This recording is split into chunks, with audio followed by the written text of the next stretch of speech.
The other three candidates, Byron Ware, Pat Flynn, and John Seymour, Jr., got up and talked and didn't mention anything about parking districts. The next night I stand up, I say exactly the same thing, I sit back down.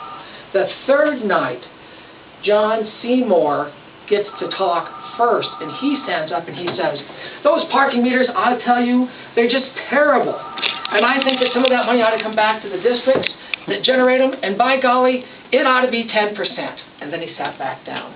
And I stood up and I said, by golly, John, thanks for joining me. I've been saying that for a long time now. I mean, I've been saying it for 2 days. I've been saying it for a long time now. And by the way, I wonder when Byron and Pat are going to be joining us on that. So then the next night, Byron stands up and he says, the parking meters are terrible and it ought to be 10%. And I stand up and say, I agree with you, and I think it ought to be 20%. So by the time we got done with this whole process, last forum was downtown at the Uptown Partnership, the Downtown Partnership, sorry, and everybody was on board at 50%, and I was on board at 100%. So Byron won, I did not, and so this issue comes up before the City Council, and the City Council on Tuesday, March 4th, voted as to whether they were going to give back revenue sharing.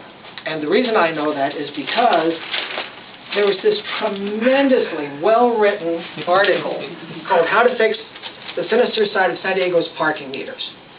And it was incredibly well-written because I wrote it. And I stood up at the City Council meeting and I said, you know, you've got to give money back to these neighborhoods.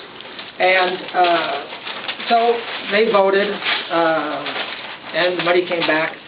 And so if any of you care to take a copy of that, I have made copies. So I go back to the very beginning of this parking meter district. I'm very familiar with what's going on. So that's the background. And let me tell you where we are in this process. I told that in writing, which is always